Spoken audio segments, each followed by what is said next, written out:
नमस्कार मंडळी. आता मी गोड लोणचं करते. जरा 25 लिंब आहेत, 1 चमचा लाल तिखट,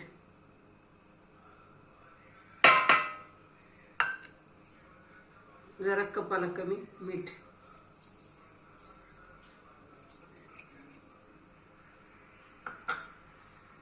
अर्धा किलो साखर.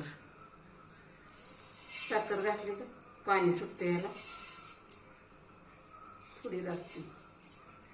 पाणी सुटलं का मुरतंय चांगलं.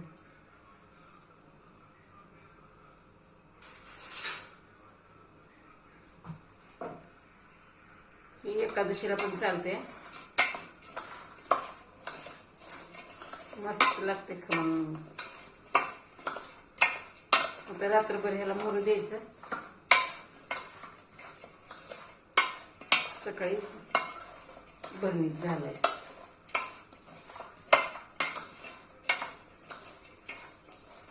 बघा, तुम्हाला खाऊ वाटलं तर कमेंटमध्ये सांगा, करून देते. भाकर चांगली लागते, चवदार, कोरभर जास्तीत जास्त भाकर.